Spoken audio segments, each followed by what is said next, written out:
Olá, querida turma de instrução de confirmandos. Hoje vamos revisar mais um pouco sobre a nossa redenção. Redenção é um resgate.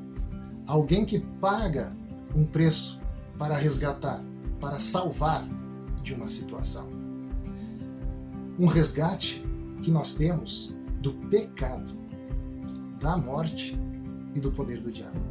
Destas coisas nós fomos redimidos. Nós fomos salvos.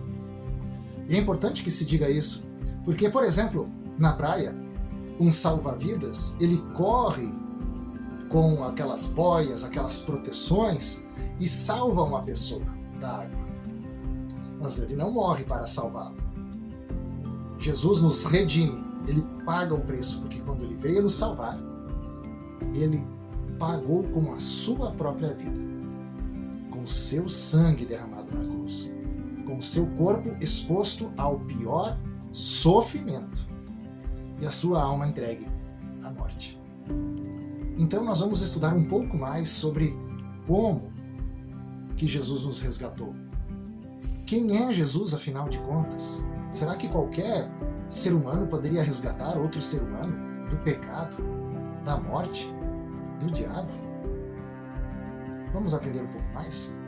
Para quem tem o Catecismo Menor de Lutero, eu vou fazer um resumo aqui, desde a página 92 em diante. Tá?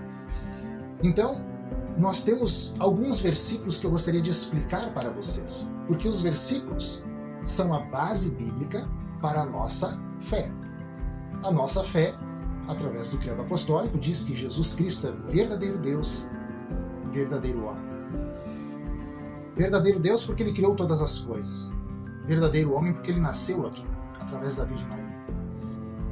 E ele suportou a cruz como verdadeiro homem, para nos resgatar. E ressuscitou porque ele é Deus. Então, no momento após a ressurreição, Jesus aparece aos seus discípulos e um discípulo não estava ali presente, que era Tomé. Num outro momento, Jesus aparece de novo aos discípulos e Tomé estava presente, mas ele não acreditou. Ele queria tocar nas feridas de Jesus. Quando Tomé tocou nas feridas de Jesus, ele exclamou: Senhor meu e Deus meu. Isso está em João, capítulo 20, versículo 28. Tomé disse: Senhor meu, Deus meu. Ele disse, em outras palavras, este homem aqui na minha frente, que eu vi morrer lá na sexta-feira, agora está vivo. Ele é Deus. Ele está como ser humano aqui na minha frente. Verdadeiro Deus, verdadeiro homem que ressuscitou da morte. Também em João, capítulo 3, versículo 16, diz assim: Deus amou ao mundo de tal maneira que deu o seu Filho unigênito, ou seja, único, para que todo aquele que nele crê não pereça, mas tenha a vida eterna. Então vejam, Jesus, ele veio trazer vida eterna, pois a vida não acaba com a morte. Jesus acabou com a morte, porque ele nos dá a ressurreição. E o mesmo evangelista, o evangelista João, que escreveu essa confissão de fé de Tomé, o mesmo João que disse Deus enviou o seu Filho, escreve no capítulo 1: No princípio era o Verbo estava com Deus e o Verbo era Deus. Ele estava no princípio com Deus. João capítulo 1, versículos 1 e 2. Então vejam, Jesus é a palavra que se tornou carne. Lá no Antigo Testamento, Deus criou o mundo com sua palavra. No Novo Testamento, Deus enviou sua palavra em forma humana, que é Jesus. No livro bíblico de Hebreus, capítulo 13, versículo 8, diz que Jesus Cristo é o mesmo ontem, hoje e para sempre. Jesus ele existe antes da criação do ser humano. E Jesus Cristo permanece após a morte. E Jesus Cristo é eterno. Por isso que a nossa esperança é na ressurreição de Jesus. O apóstolo Paulo, que escreveu várias cartas de ensinamentos e orientações para as igrejas, escreve na sua primeira carta a Timóteo, capítulo 2, versículo 5. Há um só Deus e um só mediador entre Deus e os homens, Cristo Jesus, homem. Então vejam, entre eu e Deus há um mediador, ou seja, aquele que media, aquele que faz o meio de campo, vamos dizer assim, na linguagem do futebol. Aquele que passa a nossa bola para Deus Pai. É Jesus Cristo. Ele é Deus. Ele é ser humano. Está ressuscitado.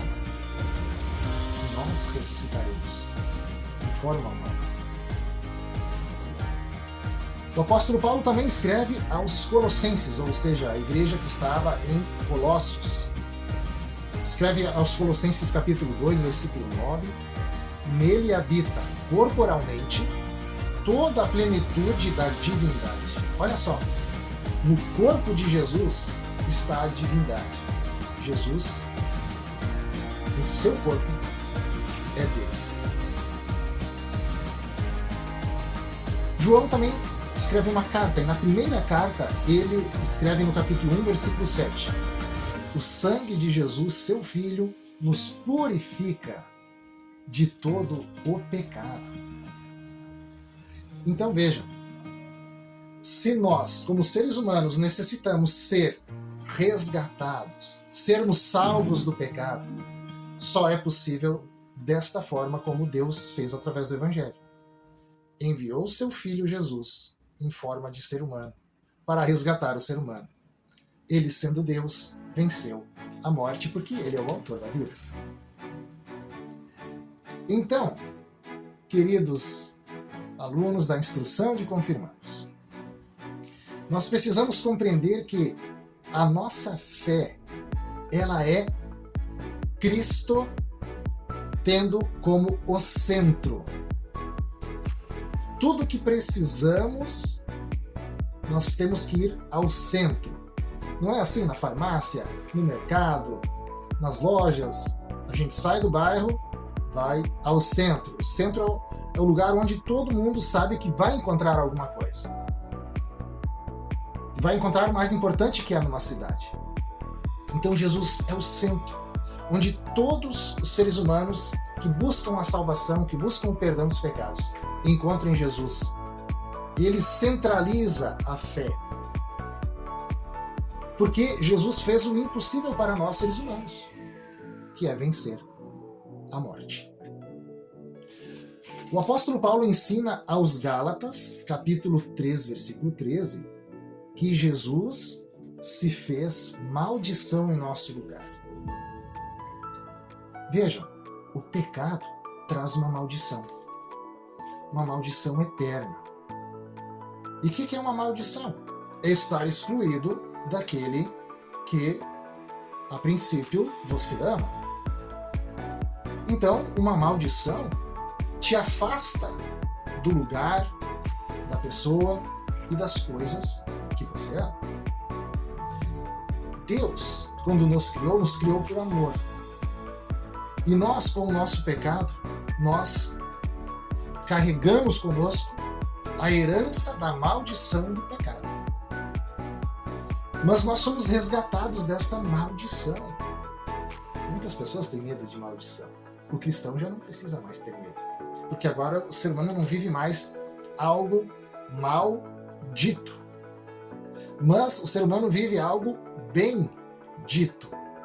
Algo de bom, a boa notícia do Evangelho, que é a salvação através de Jesus. Então a nossa vida é bênção. Bênção pelo Evangelho. Porque o nosso pecado, que trouxe maldição, agora é um pecado perdoado. E um pecado perdoado é a maior bênção que nós temos. O apóstolo Paulo também escreve aos Filipenses, capítulo 2, versículos 5 até 8. Eu estou lendo direto aqui do catecismo porque é uma linguagem padrão. Temos a linguagem de hoje, tá? que às vezes pode ser um pouco diferente. Vamos usar esta, talvez você encontre na sua Bíblia uma linguagem um pouco diferente. Filipenses, capítulo 2, versículos 5 a 8, que diz: tenho entre vocês o mesmo sentimento que houve também em Cristo Jesus. Pois ele, sendo Deus, não julgou estar no lugar de Deus. Antes, a si mesmo se esvaziou, assumindo a forma de servo, tornando-se em semelhança de homens e reconhecido em figura humana. A si mesmo se humilhou, tornando-se obediente até a morte e morte de cruz.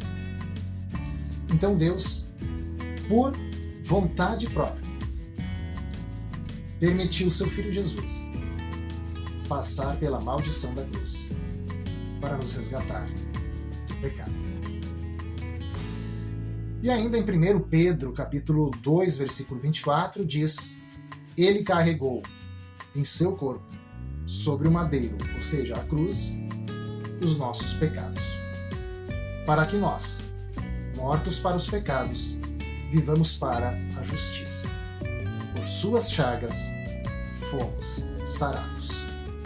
E ainda em 1 João, capítulo 1, versículo 7, diz: o sangue de Jesus, seu Filho, nos purifica de todo pecado. Estes e muitos outros versículos nos explicam quem é Jesus. Jesus não foi só um grande ser humano, um grande mestre, um grande professor. Foi tudo isso, mas ele é muito mais. Ele é Deus. Por isso que ele tem toda a sabedoria. Por isso que ele tinha, em meio a tanta humildade e pobreza, ele tinha sabedoria divina. E Deus também não enviou ao mundo um espírito, um fantasma, para vagar pelo mundo, falando para as pessoas: creia em Deus, creia em Deus. Não. Deus se encarnou em Cristo Jesus. Se nós somos seres humanos que cometemos o pecado e o pecado nos leva à morte, somente um ser humano com a força divina pode nos resgatar da morte. Por isso você pode dizer: Jesus é meu Salvador? Sim, ele é o Salvador, ele me salvou. E ele também é meu Redentor. Por quê? Porque ele me salvou, me redimindo, ou seja, pagando o preço com a sua própria vida e ressuscitando com o poder de Deus para a salvação da minha alma, a salvação eterna. E a salvação da nossa alma não quer dizer também que nós, quando morrermos, vamos virar uma fumacinha branca, um fantasminha e sair vagando por aí. Nós não vamos virar estrelinhas, nós não vamos reencarnar em outras pessoas ou em animais. Existem essas crenças. Nós respeitamos. Ao mesmo tempo, a crença bíblica, a fé cristã, o credo apostólico, diz que nós ressuscitaremos em corpo e alma e estaremos eternamente junto de Jesus no céu, com o Pai e com o Espírito Santo. Que Deus possa fazer desta aula uma grande transformação em como a gente vê Jesus. Jesus, nosso Redentor.